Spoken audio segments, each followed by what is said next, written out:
we do a lot of work behind the scenes to make sure that we also can curate things for people as well. Now, I've been to Mull many times and I love it, but on the Royal Scots one, you can do anything. So I'm going off-piste and taking a trip to somewhere I have longed to visit, truly, all my life. The magical island of Iona.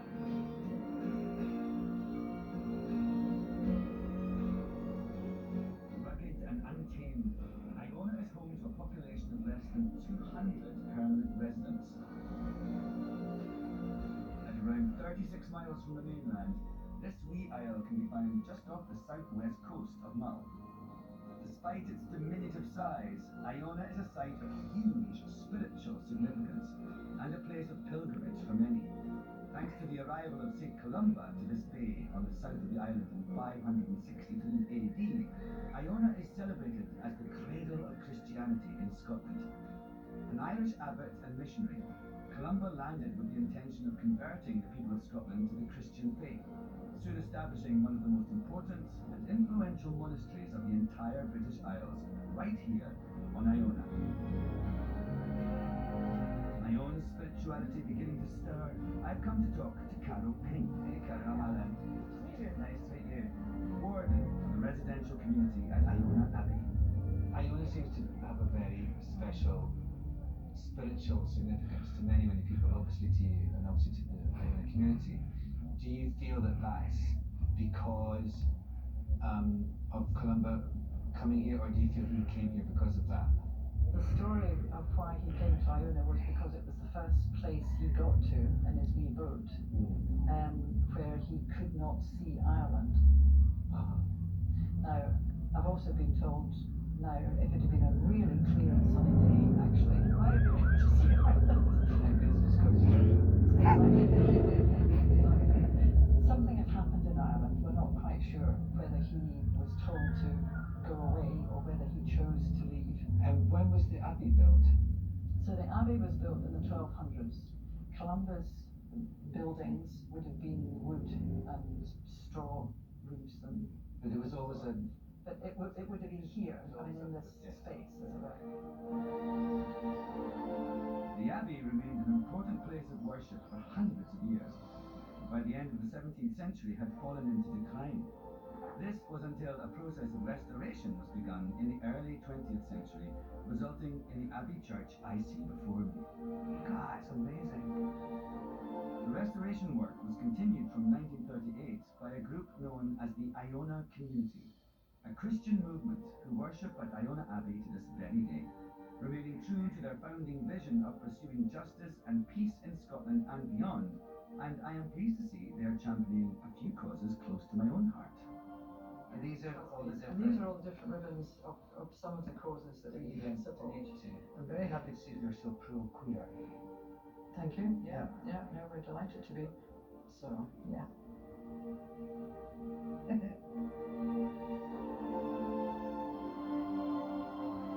I've always wanted to come here. I've always felt there's some sort of special, spiritual something. How do you explain that?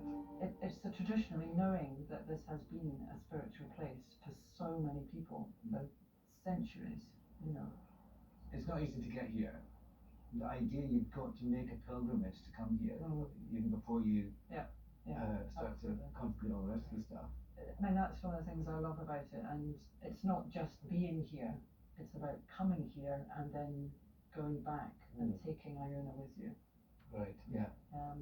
Because life is a pilgrimage. Right. You know. Then you die. And the pilgrimage continues, maybe. Maybe, yeah, who knows?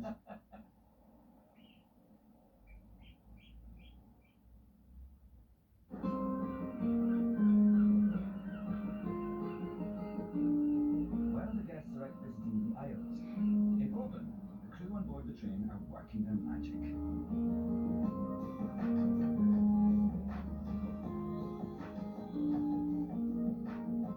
The sound is setting up tables for dinner time.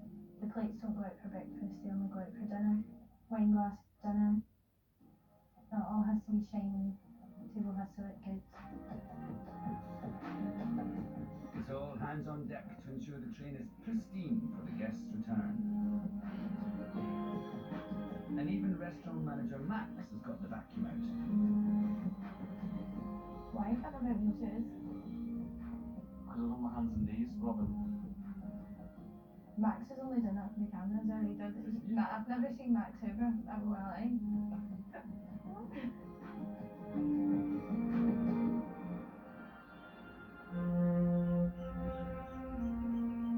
Meanwhile, I am still on the gorgeous Iona and have returned to my private charter boat, where I've arranged to meet local craftswoman Vary Killen.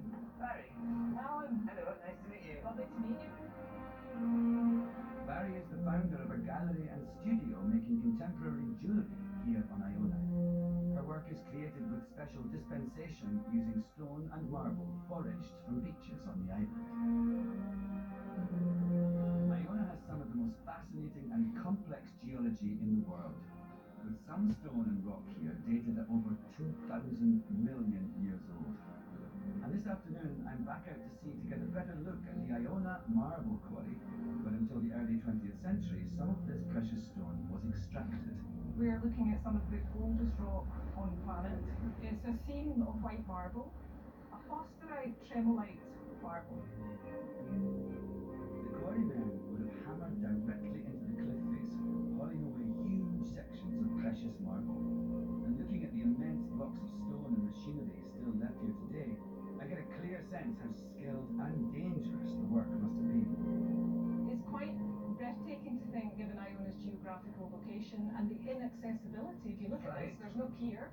Yeah, how do you know you have to access it down from the hill? No, they came by boat. It was all done by Oh, boat. was it? And they slipped in between the two rocks and tied up between the rocks to offload the marble for export. As far as we know, the earliest kind of commercial period of the marble quarry on Iona was around the late 1700s, 1790s, when the Duke of Argyll commissioned a German geologist called Rudolf Erich Rass to survey all the quarries that were in Argyll. And we probably know Rudolf slightly better as the author of the Baron Munchausen stories. Oh, really? Yeah, So he so moonlighted as a geologist. he did indeed. So he's quite a colourful character, and I often wonder whether the very beautiful Celtic twilight and other world of the Inner Hebrides influenced some of those Baron Munchausen stories. So there's a thought. With its distinct colouring, the marble was popular the world over. Famous examples including the pulpit of the St. Andrew's Church in Jerusalem.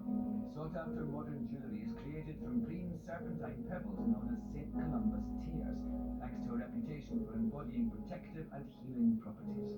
And I actually wanted to give you this one to keep because it's a lovely example of the white marble with flecks of the serpentine through it, and it's a lovely shape to hold. Thank you so much. You're very welcome. I'm really touched. I'm not at all religious. I would consider myself to be atheist. I do feel very conscious about energy, spiritual energy. And I feel here today a sense of real calmness, and I can completely understand how that can be parlayed into religious reflection and communion with God, whoever she is.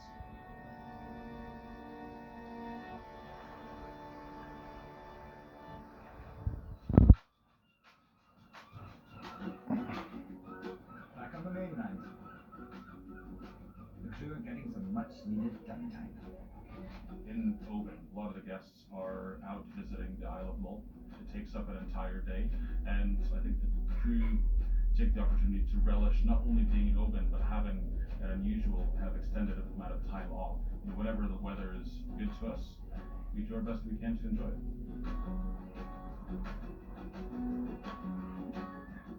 Oban is known as the seafood capital of Scotland, and with the freshest and finest produce landing here, the team are heading to a dockside seafood hut to sample some. There's mussels, lobster, scallops. Sorry, voices. Okay, well you come with me now. Yeah, absolutely. Try and find somewhere we can sit together. When you're on the train, it's like you're in a train bubble. You